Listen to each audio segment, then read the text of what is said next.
நீங்கள் தவறவிட்ட எபிசோடுகளை இப்பொழுதே காணுங்கள் உங்கள் Tandivan.com மற்றும் Tandivan யூடியூப் சேனலில்.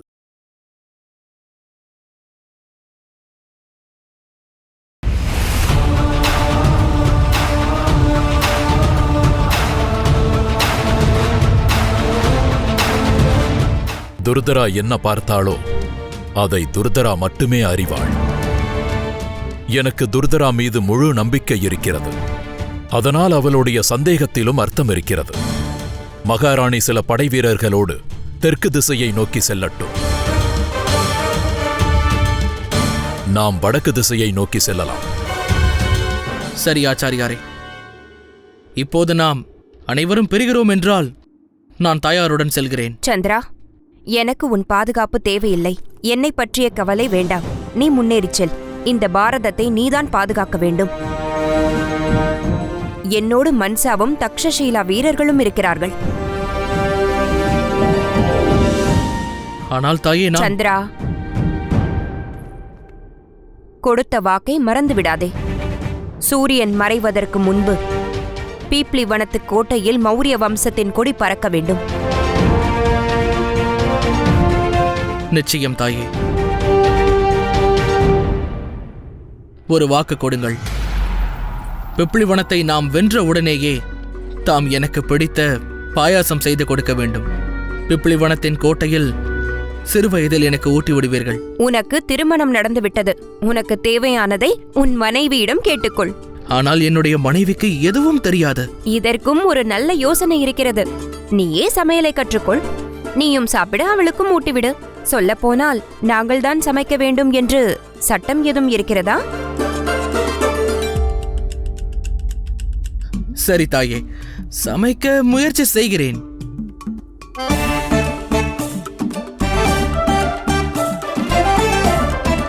கவனமாக இருங்கள்.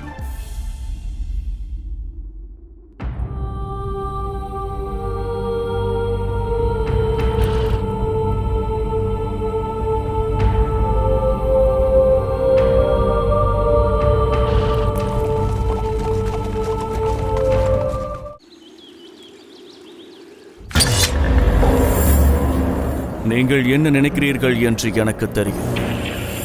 தாராவிற்கு நான் வாக்களித்ததால் நீங்கள் கவலையாக இருக்கிறீர்கள், இல்லையா? தாங்கள் என்னுடைய மகாராஜா. தங்களை பாதுகாப்பதை நான் தவமாக கருதுகிறேன். தங்களின் கட்டளைக்கு அடிபணிவது என் கடமையாகும்.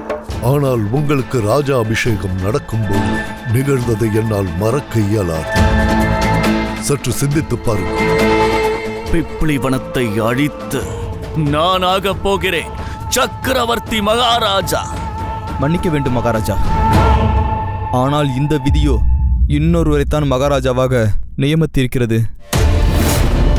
4 வருடங்களுக்கு முன்பு நான் ஒரு இளவரசனுக்கு ஜாதகம் அமைத்து கொடுத்தேன். அவனின் விதியின்படி அவன் தோற்க மாட்டான். அவனை யாராலும் தோற்கடிக்க முடியாதாம். அவன்தான் சக்கரவர்த்தி ஆவான். பாரதத்தை ஒன்றாக இணைத்து விடுவான். அன்று அந்த ஜோதிடர் கூறியதை நானும் மறக்கவில்லை மகாமாத்தியர். நீங்களும் நன்கு அறிவீர்கள். எனக்கு காலனாக முயற்சித்தால் நான் விடமாட்டேன். அவர்களுக்கு காலனாக மாறி அவர்களை அழித்து விடுவேன். அப்படியென்றால் மகாராணி தாராவிற்கு தாங்கள் கொடுத்த வாக்கு, அதை நீங்கள் மறந்து விட்டீர்களா? இல்லை இல்லை மகாமாத்தியரே. தாராவிற்கு அளித்த வாக்கை நான் நிச்சயம் நிறைவேற்றுவேன். ஆனால் உங்களுக்கே தெரியும், தாரா ஒரு அப்பாவி. என்னுடைய வார்த்தை விளையாட்டில் அவள் மாட்டிக்கொள்வாள். என்னுடைய வாளை வைத்து நான் சந்திரகுப்தனையும் சாணக்கியனையும் அழிக்க மாட்டேன் என்று வாக்களித்தேனே தவிர, நான் சந்திரகுப்தனின் வாளால் நான் அவனை கொல்லலாம் அல்லவா? அவனுடைய தந்தையை எவ்வாறு கொன்றேனோ அதே போல் இவனையும் கொல்வேன்.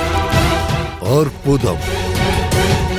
யுத்த ஜாலமோ அல்லது வார்த்தை ஜாலமோ, இந்த இரண்டிலும் நீங்கள் புத்திசாலி. என்னுடைய மனதில் இருந்த மிகப்பெரிய பாரத்தை இறக்கி வைத்து விட்டீர்கள். சாணக்கியன் மற்றும் சந்திரகுப்தன் மீது நான் வைத்திருக்கும் வெறுப்பை அவளால் புரிந்து கொள்ள முடியாது. ஆனால் என்ன செய்வது? என்னுடைய தாராவை ஏமாற்றுவதற்காகத்தான் நான் இவ்வாறு வார்த்தை ஜாலத்தை பயன்படுத்தி விளையாடுகிறேன். எப்படியாவது சந்திரகுப்தன் மற்றும் சாணக்கியனின் கதையை முடித்துவிட வேண்டும். அதன் பிறகு நான் தாராவுடன் எனது வாழ்க்கையை மிகவும் ஆனந்தமாக தொடங்குவேன். அதனால்தான் அந்த குள்ளநரி கூட்டத்தை எப்படியாவது நான் உடனடியாக அழித்தாக வேண்டும். மிக்க மகிழ்ச்சி.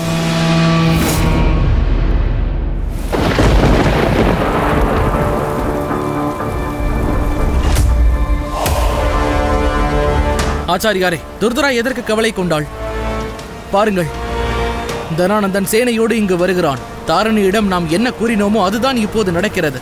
இப்பொழுது நாம் இவர்கள் வருவதை தடுத்து நிறுத்தியாக வேண்டும்.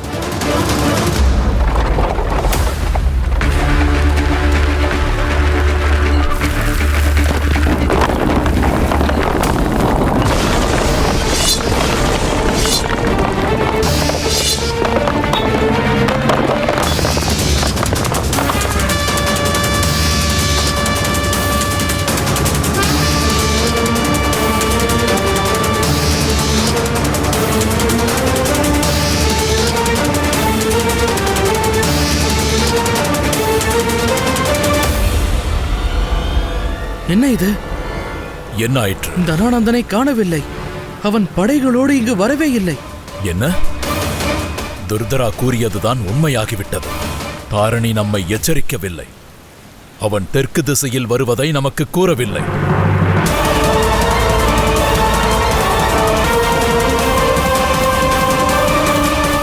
தாயே,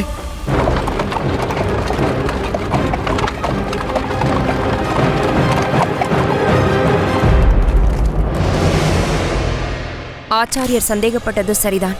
தனானந்தன் வடக்கு திசையை விட்டுவிட்டு தெற்கு திசையாகவே வருகிறான்.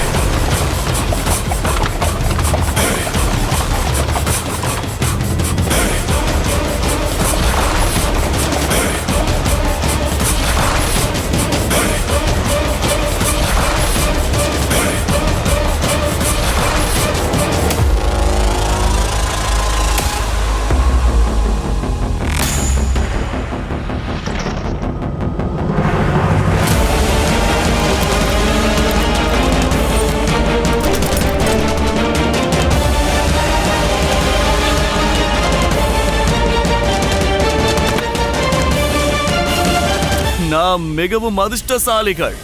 மகாமாத்தியரே, இங்கு பாருங்கள். நம் வலையில் வந்து சிக்கியவர்களை பாருங்கள். தன்னை பெரிய வீராங்கனை என நினைத்துக் கொண்டு தானாகவே வந்து சிக்கிக் கொண்டாள். என்ன ஆயிற்று மூரா? புரியவில்லையா? நான் புரிய வைக்கிறேன். உனது இறந்து போன கணவனை பற்றி தான் கூறுகிறேன். அவனை நான் தான் இதோ இந்த இடத்தில் வைத்துதான் எனது கரங்களால் அழித்தேன். இப்பொழுது சரித்திரம் மீண்டும் என்னை அதையே செய்யச் சொல்லுகிறது. முதலில் உன்னை அழிப்பேன், அதன் பிறகு உன் அன்பு மகனையும் நான் அழிப்பேன். அதன் பிறகு மௌரிய வம்சமே முழுமையாக அழிந்து போவது உறுதி. அதன் பிறகு உன்னுடைய அற்புதமான அந்த கனவு நிரந்தரமாக அப்படியே காற்று கலந்து போய்விடும்.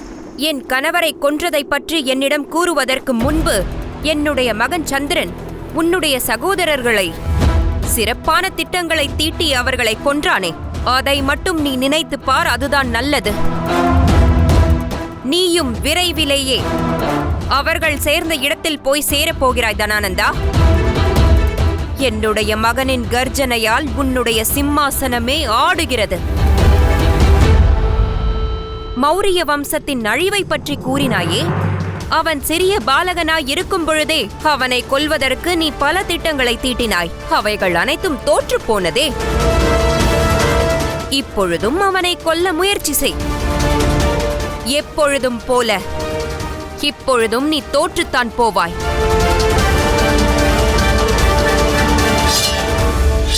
தாக்குங்கள்! தாக்குங்கள்!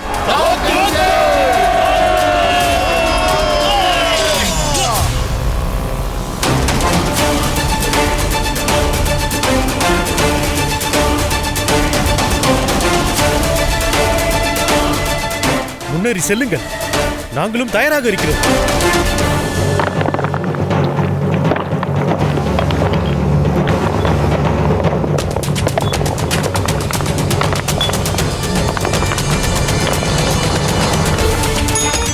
விரைவில் ஆகட்டும். இந்த கற்களை அகற்றிய உடனேயே நாம் பீப்ளி வனத்தை நோக்கி செல்ல வேண்டும். மகாராஜா தனானந்தனின் கட்டளைப்படி அவர் நமக்காக அங்கு காத்துக் கொண்டிருப்பார். சீக்கிரம் ஆகட்டும். ஆகட்டும்.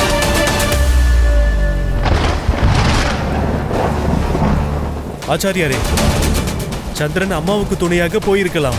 ஆனால் எனக்கு நம்பிக்கை இருக்கிறது. உங்களுடைய தலைமையின் கீழ் நாம் தனானந்தன் சகோதரர்களை நிச்சயமாக அழிப்போம்.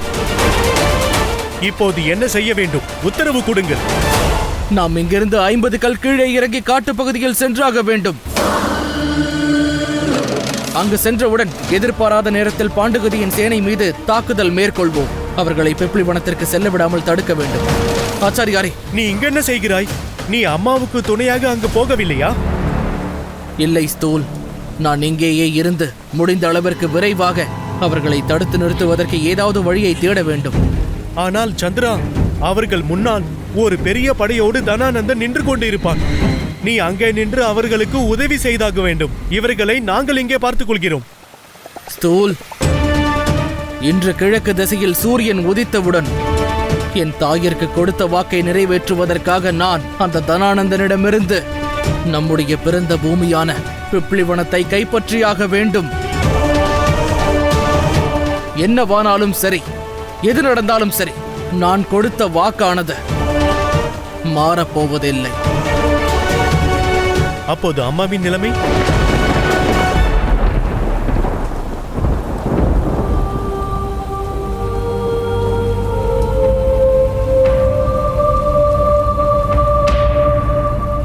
தாயை விட எனக்கு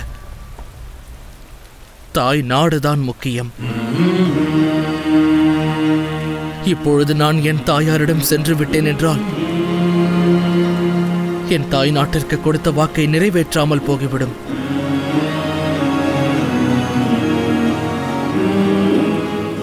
எனக்கு என் தாயை பற்றி தெரியும். என்னை நினைத்து நிச்சயம் பெருமை கொள்வார்கள். தாயா அல்லது தாய் நாடா என்று வரும்பொழுது நான் தாய் நாட்டை தேர்ந்தெடுத்திருப்பது அவர்களுக்கு தெரிந்தால் நிச்சயமாக மகிழ்ச்சி கொள்வார்கள்.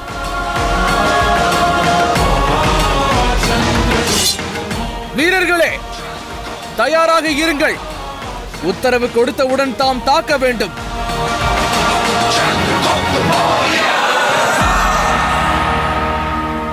ஆச்சாரியாரே, சில நேரங்களில் சந்தேகம் வருகிறது. நீங்கள் இவனுக்கு கொடுத்திருக்கும் பயிற்சியை இவன் சரியாக பயன்படுத்துகிறானா அல்லது? சரித்திரம் நல்லதா கெட்டதா என்பதை ஒருபோதும் பார்க்காது. அது முடிவைத்தான் பார்க்கும். சரித்திரம் ஒருவன் செய்யும் கடமையைத்தான் பார்க்கும். இவனை நினைத்து நான் பெருமைப்படுகிறேன். அகண்ட பாரதத்தின் வருங்கால மன்னன் சரியான முடிவைத்தான் எடுத்திருக்கிறான். தன்னுடைய தாய் நாட்டிற்காக கடமைகளை செய்ய அவன் துடிக்கிறான். தாய் நாட்டிற்கு மட்டுமே அவன் முக்கியத்துவம் கொடுக்கிறான். சரித்திரம் அனைத்தையும் அறியும், ஆனால் எந்த ஒரு முடிவையும் அது எடுக்காது. எதிர்கால சரித்திரத்திற்கும் இங்கு நடப்பதை பற்றி எதுவும் தெரியாது. இவ்வாறான சிறந்த முடிவை எடுத்து சந்திரகுப்தன் தன்னையே நிரூபித்தான். தன்னுடைய தேசபக்தியை அவன் வெளிக்காட்டினான். சரித்திரத்தில் மறக்க முடியாத நாளில் அகண்ட பாரதத்தின் எதிர்கால மகாராஜா தன்னுடைய தாயை விட்டுவிட்டு தன்னுடைய தாய் பூமிக்கு அவன் முக்கியத்துவத்தை கொடுத்தான்.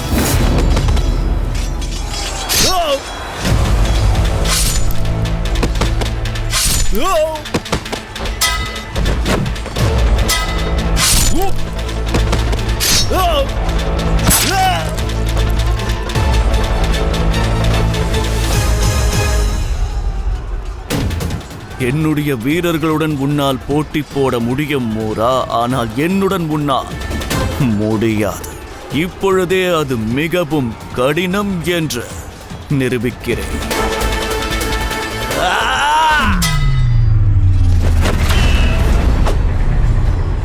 மறந்து விடாதே தனானந்தா, நானும் ஒரு சத்ராயுணி.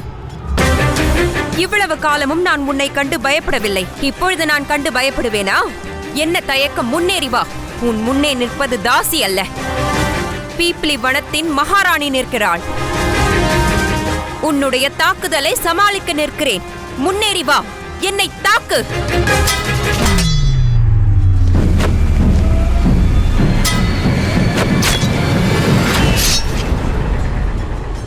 இது என்னுடைய கணவனான என்னுடைய மன்னனை தாக்கியதற்கு.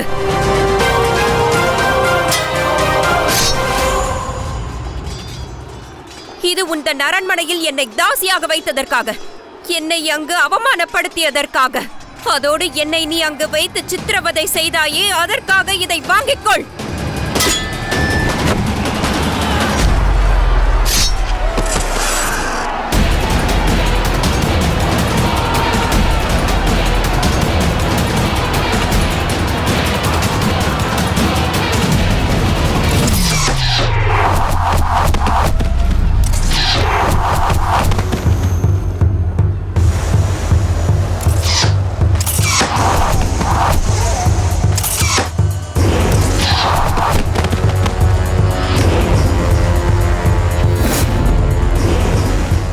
மகாமகிம், இது சந்திரகுப்தன் அழைத்து வந்த பாஞ்சால் மற்றும் சிந்தின் வீரர்கள் ஆவார்கள்.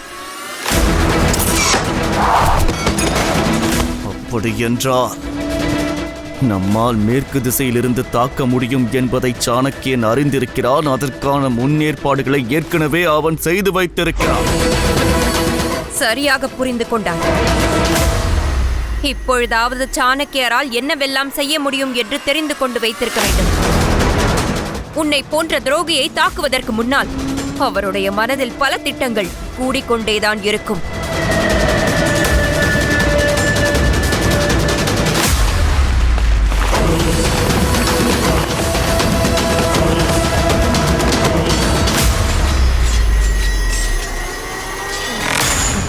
என்னுடைய மகன் எனக்கு வாக்கு கொடுத்திருந்தான். இன்று சூரியன் மறைவதற்கு முன்பு பீப்ளி வனத்து கோட்டையில் மௌரிய கொடி பறக்கும். எனக்கும் நம்பிக்கை இருக்கிறது. என்னுடைய மகன் தாய் மண்ணிற்காக எதை வேண்டுமானாலும் செய்வான்.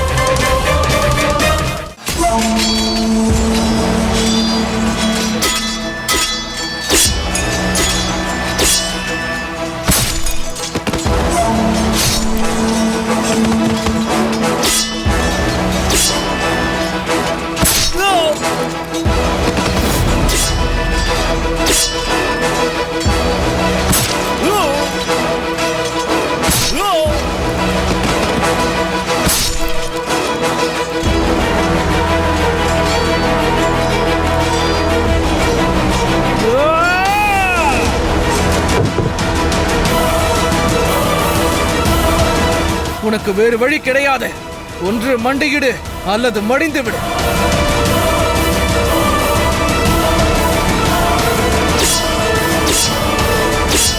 சகோதரர்களே, என்னை காப்பாற்றுங்கள், என்னை காப்பாற்றுங்கள். ஒரு லட்சியத்தோடு மகாராஜா நம்மை அனுப்பியிருக்கிறார். நாம் எப்படியாவது பிப்ளி வனத்தை காப்பாற்ற வேண்டும். வாருங்கள். சுயநலம் பிடித்த சகோதரனுக்கு துணையாக இருப்பதற்கு பதிலாக நான் என்னுடைய உயிரையே மாய்த்துக் கொள்ளுவேன். வாருங்கள். வேண்டாம், நில்லுங்கள். இங்கு வந்து என்னை காப்பாற்றுங்கள். என்னை இங்கேயே விட்டு விட்டு செல்லாதீர்கள்.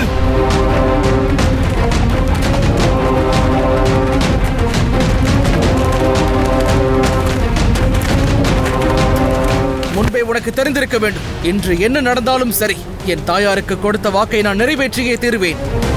பிப்ளி வனத்தை அடைவதற்கு நான் என்ன வேண்டுமானாலும் செய்வதற்கு தயாராக இருக்கிறேன். வேண்டாம், வேண்டாம். நான் உனக்கு உதவியாக இருப்பேன். ஏதாவது முக்கியமான தகவல் இருக்கிறது. தனானந்தனை பற்றிய ரகசியம். அது அவனுக்கும் எங்களுக்கும் மட்டுமே தெரிந்த ரகசியம். சந்திரகுப்தா, நீ மகாராணி மூராவிடம் செல். இவனை நாங்கள் பார்த்துக் கொள்கிறோம். செல். சரி ஆச்சாரியாரே. மகாமகிம், இங்கிருந்து சென்று விடலாம். நாம் இங்கிருந்து புறப்பட்டு சென்று மற்ற வீரர்களோடு கலந்து விடலாம். மூராவை கொல்வது என்பது அவ்வளவு சுலபம் அல்ல என்று தெளிவாக தெரிந்துவிட்டது. இல்லை மகாமாத்தியரே, உங்களுக்கு ஒன்று தெரியுமா? இவர்களை போன்ற வீரர்களுக்கு நிச்சயம் ஒரு பலவீனம் இருக்கும். வாழ்க்கையை நேசிப்பார்கள், மதிப்பார்கள். இதுதான் இவர்களது பலவீனம். ஆனால் எனக்கு என்னுடைய வெற்றியை தவிர வேறு எதுவுமே பெரியதாக எப்பொழுதும் தெரியாது. மற்றவர்களின் உயிரும் முக்கியமல்ல, அவர்களின் வாழ்க்கையும் முக்கியமல்ல.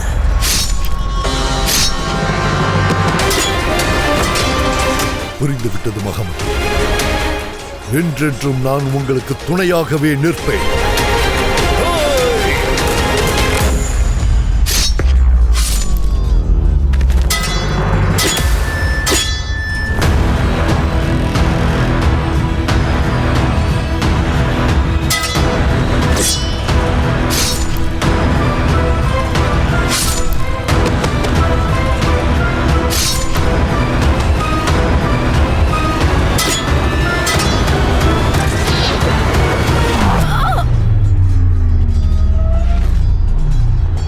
மன்சா!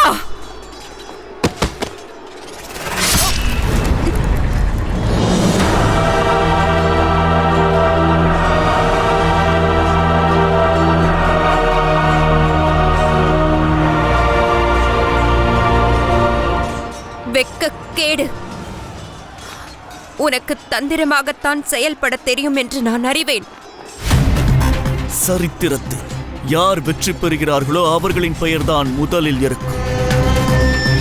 உனக்கு இது சூழ்ச்சியாக தெரியலாம், ஆனால் இந்த சரித்திரம் எதையே பலமாக கருதும் மூரா.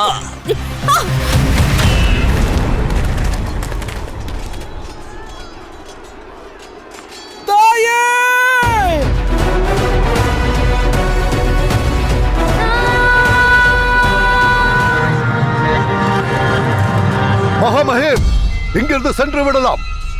நீங்கள் வெற்றி அடைந்து விட்டீர்கள். இனிமேல் மூராவால் உயிர் வாழ இயலாது. வாருங்கள்.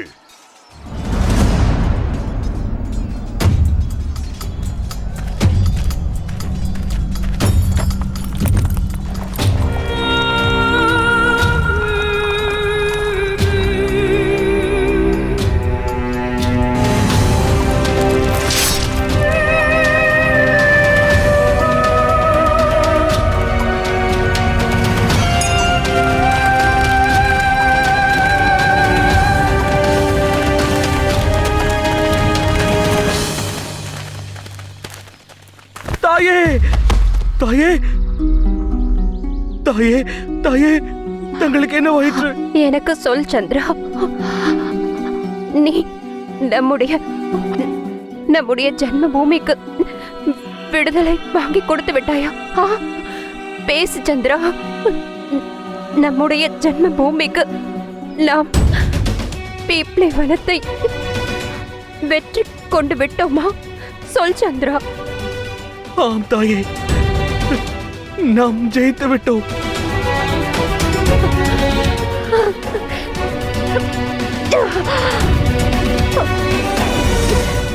நல்லது சந்திரா, என்னை வீட்டிற்கு அழைத்துச் செல். எனக்கு பீப்ளி வனத்தின் அரண்மனையில் வெற்றி கொடி பறப்பதை பார்க்க வேண்டும் சந்திரா. என்னை அழைத்துச் செல்.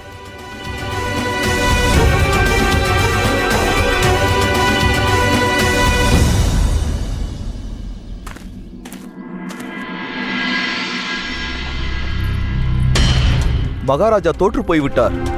சந்திரகுப்தன் பிப்ளிவனத்தை கைப்பற்றி விட்டாராமே. ஆனால் மகாராஜா யாரையோ கூடவே அழைத்து வருகிறாராமே.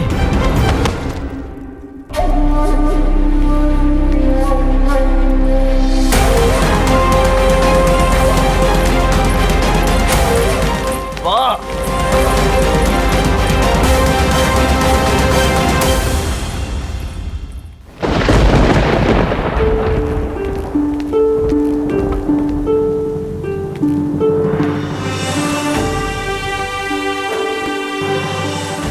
என்ன ஆயிற்றம்மா? நம் கொடியை கொண்டு வா.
நீ சாதித்து விட்டாய்.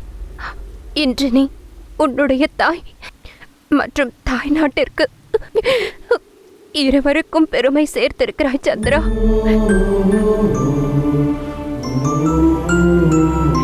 பல காலமாக நானும் இதற்காகத்தான் காத்துக் கொண்டிருந்தேன். இதற்காகத்தான் நான் வாழ்ந்து கொண்டிருந்தேன். என்னை நீ நம் தாய் நாட்டின் மண்ணிற்கு அழைத்து வந்திருக்கிறாய். இங்கிருந்துதான் எல்லாம் ஆரம்பமானது.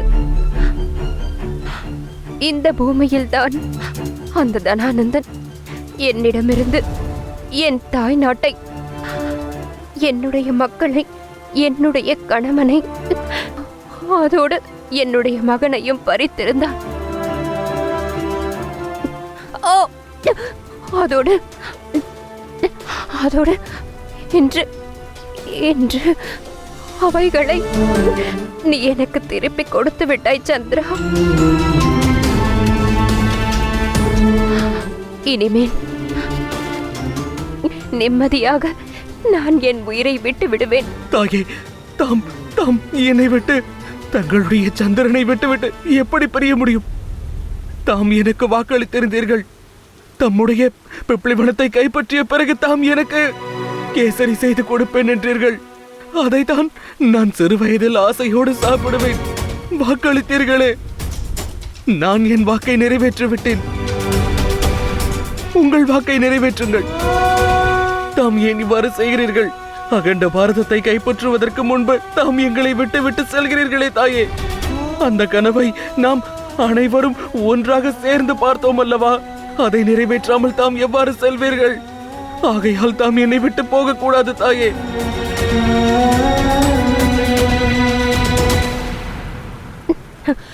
நான் எங்கு உன்னை விட்டு போகிறேன்?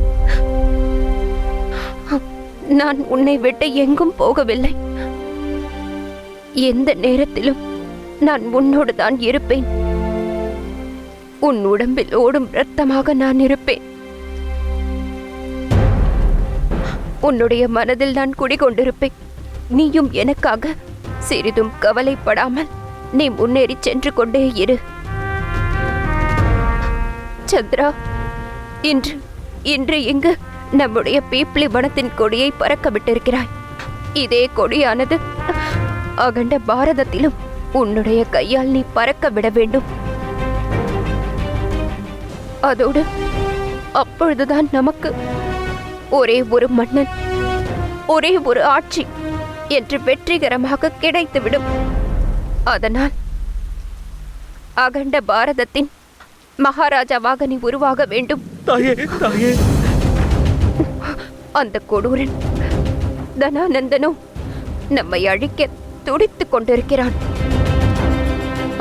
அவன் அவன் அவன் ஒரு முட்டாள். எந்த காலத்தை கண்டு அவன் விலகி ஓட வேண்டுமோ அந்த காலத்தை அழிப்பதற்காக அந்த முட்டாள் திட்டத்தை தீட்டிக் கொண்டிருக்கிறான். ஆனால்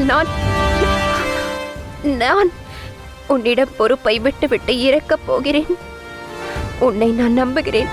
உன் வீர செயலால் உன்னுடைய தாய் நாட்டிற்கு ஏற்பட்ட அவமானத்திற்கு நீ கண்டிப்பாக பழி வாங்க வேண்டும் சந்திரா. வாங்குவாயா? சந்திரகுப்தா, சந்திரா, எனக்கு வாக்கு கொடு.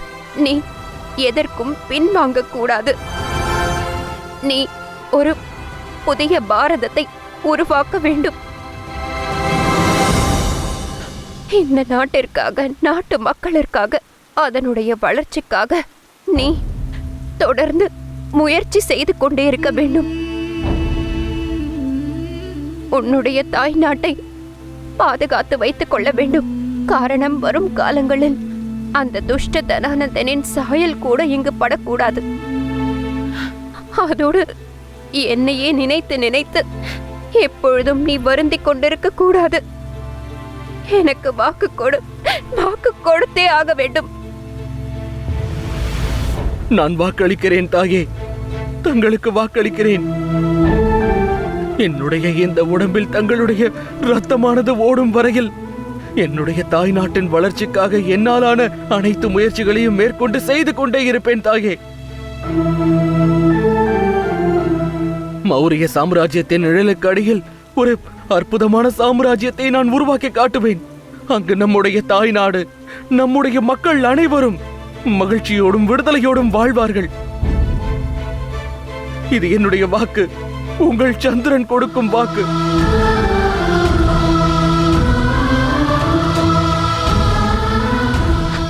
இந்த நாட்டிலே அனைவருக்கும் உன்னை போன்ற மகன் பிறக்க வேண்டும்.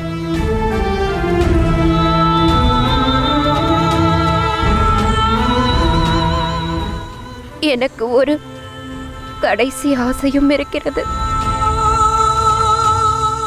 என்னுடைய சமாதி உன்னுடைய தந்தைக்கு அருகில்தான் நீ அமைக்க வேண்டும். என்னை அவருடனேயே இருக்க விடு.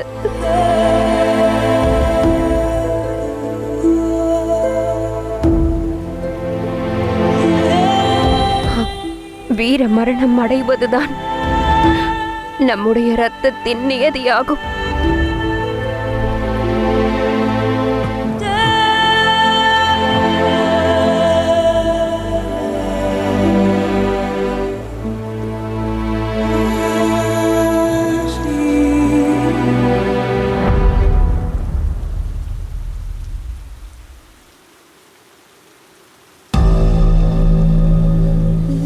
தாயே,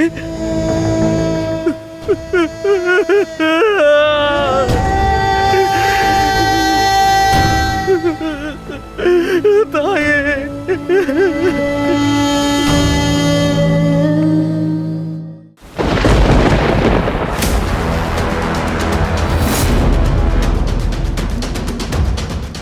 தனானந்தன், இனிமே நீ ரத்தத்தோடு விளையாட மாட்டாய் என்று எனக்கு வாக்களித்திருந்தாய்.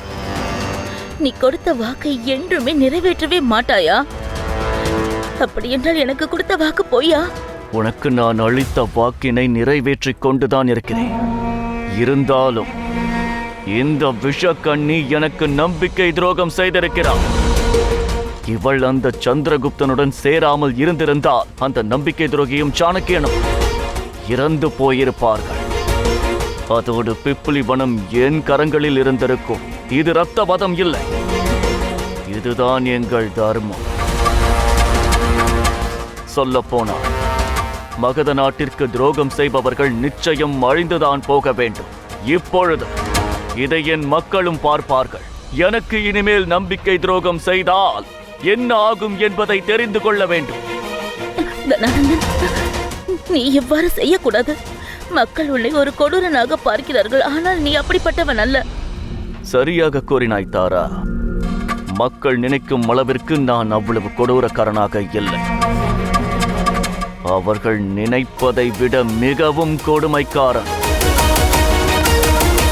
வீரர்களே,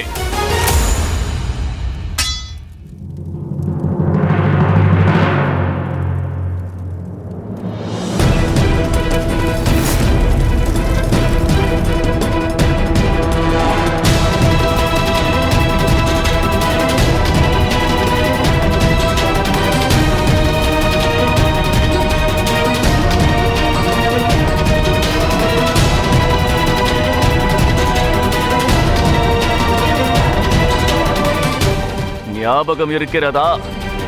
நான் உன்னிடம் கூறியிருந்தேன், நான் நினைப்பது போல் உன்னுடைய செயல்கள் இல்லாமல் போனால் ஒரு பயங்கரமான மரணத்தை சந்திப்பாய் என்று கூறியிருந்தேன் அல்லவா?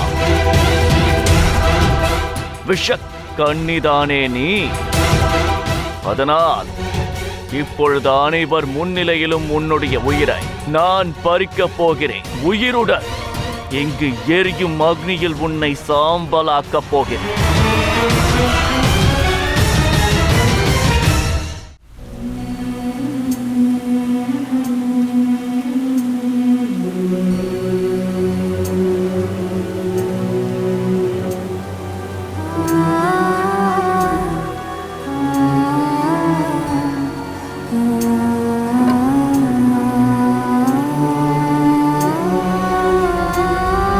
தாயே,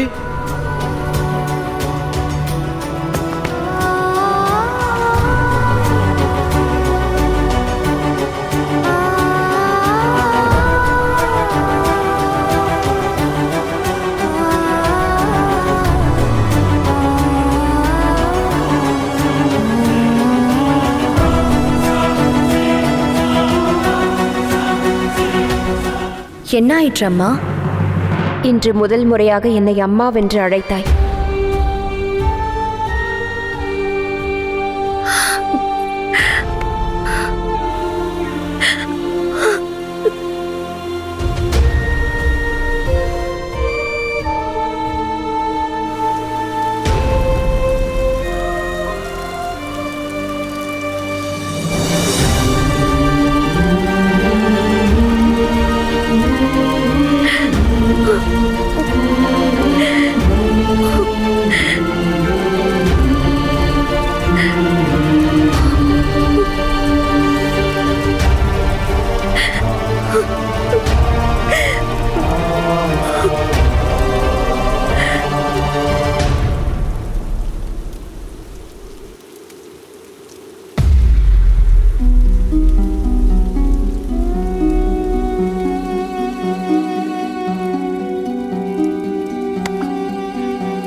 அது ஒரு இனிமையான காலம். அப்பொழுது இந்த வளையல் உங்களுடைய ஞாபகார்த்தமாக என்னிடம் ஒரு பொக்கிஷமாக இருந்தது. காரணம், என்னை விட்டு தாம் விலகிச் சென்றதாகத்தான் அப்பொழுது நான் நினைத்தேன். ஆனால் இன்றிலிருந்து என்னுடைய கடைசி மூச்சிருக்கும் வரை இது என்னோடு தான் இருக்கப் போகிறது. இதுதான் என்னுடைய சக்தியின் மந்திரமாகும். இதுவே என் நம்பிக்கை. இதுவே உங்களுடைய ஆசீர்வாதமும் ஆகும்.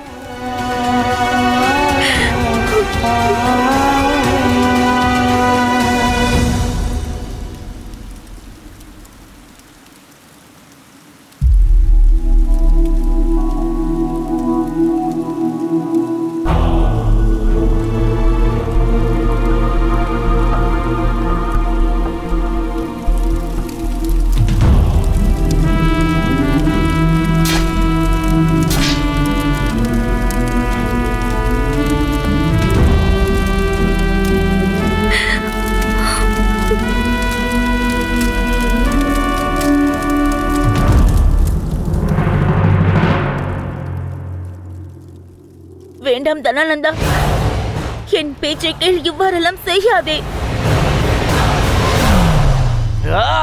வேண்டாம், நிறுத்து.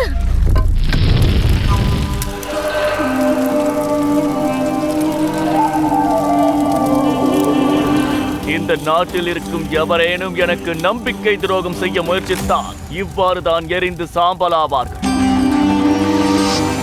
இன்று இந்த விஷக்கண்ணி எனக்கு நம்பிக்கை துரோகம் செய்யாமல் இருந்திருந்தால் இவள் எரிந்து கொண்டிருக்கும் இடத்தில் அந்த நம்பிக்கை துரோகியும் சாணக்கியனும் தான் எரிந்து கொண்டிருப்பார்கள்.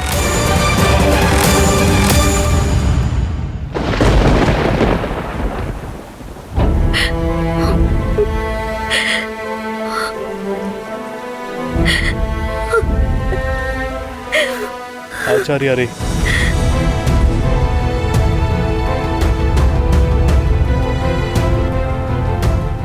வா சந்திரா, உன் தந்தையின் சமாதிக்கு செல்லலாம். அதோடு அம்மாவின் கடைசி ஆசையையும் நிறைவேற்றலாம்.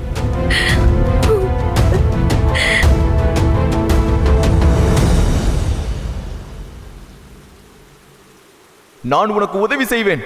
என்ன தகவல் சொல்ல போகிறாய்? அவனை பற்றிய ரகசியம் உள்ளது. அது அவனுக்கும் எங்களுக்கும் மட்டுமே அந்த ரகசியம் தெரியும்.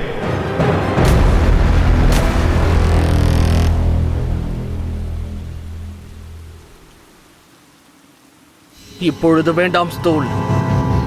இதற்கு முன்பாக எனக்கு ஒரு முக்கியமான வேலை மீதம் இருக்கிறது.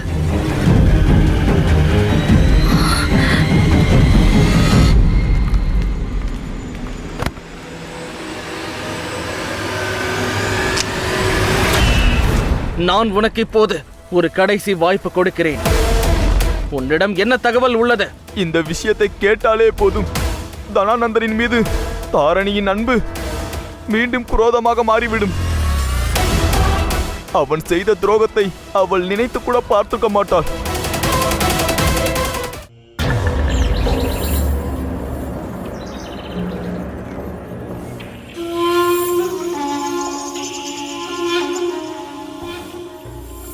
மன்னிக்க வேண்டும் மகாமஹிம்.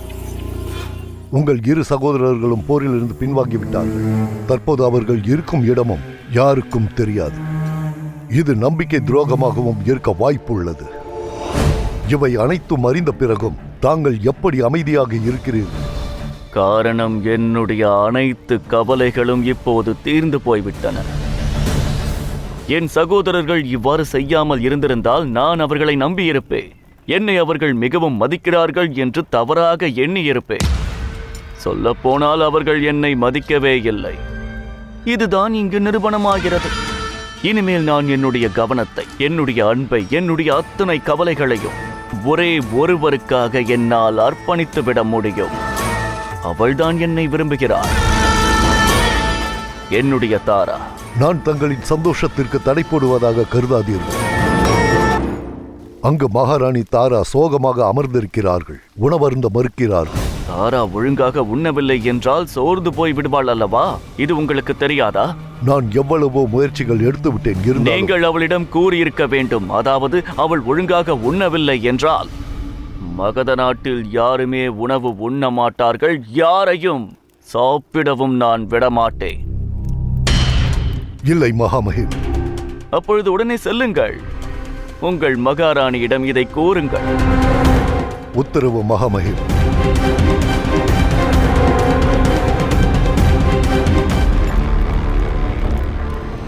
எனக்கு தெரியும், என்னுடைய இந்த திட்டம் சரியாக வேலை செய்யும் என்று தெரியும். உண்ண ஆரம்பி.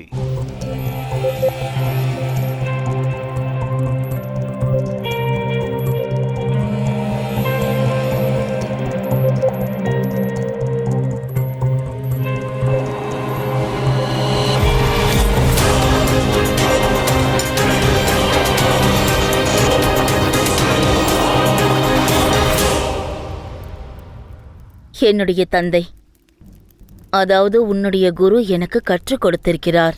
நம்முடைய வீட்டில் யாராவது இறந்து போய்விட்டால் அன்று அந்த வீட்டில் அடுப்பு எரியக்கூடாதாம்.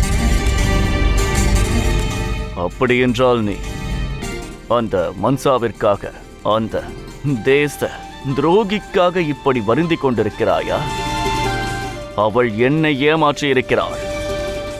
இல்லை தனானந்தா, மன்சாவிற்காக இல்லை, உன் மரணத்தை நினைத்து வருத்தப்படுகிறேன். ஆம் தனானந்தா, சரியாகத்தான் கூறுகிறேன். உன்னுடைய மரணத்தை நினைத்துதான் வருந்துகிறேன். நீ என்றோ இறந்து விட்டாய். உனக்குள் அன்பு, இரக்கம் எதுவுமே இல்லை. அது மட்டுமில்லை, ஒருவரை கொன்ற பிறகும் நீ அந்த குற்ற உணர்ச்சியே இல்லாமல் இருக்கிறாய். உனக்குள் இரண்டே உணர்ச்சிகள் தான் இருக்கிறது, குரோதம், அதோடு அதர்மம். அதனால்தான் நீ இன்னும் உயிரோடு இருக்கிறாய். சந்திரகுப்தனுக்காக குரோதமும், அதோடு அகண்ட பாரதத்தின் மகாராஜா ஆக வேண்டும் என்ற வெறி. நாம் இருவரும் சேர்ந்து புதிய வாழ்க்கையை ஆரம்பிக்கப் போகிறோம் என்றுதான் நினைத்தேன். குரோதமும் ரத்தமும் இருக்காது என்று நினைத்தேன். ஆனால் நீ என்னுடைய பிரமையை கலைத்து விட்டது நல்ல விஷயம்தான். இன்று என் முன் உட்கார்ந்திருக்கிறாய். இதுதான் உன்னுடைய உண்மையான உருவம்.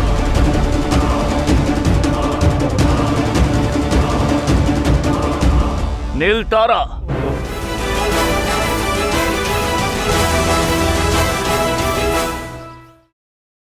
Catch us on TV, Tandivan.com, Facebook and YouTube.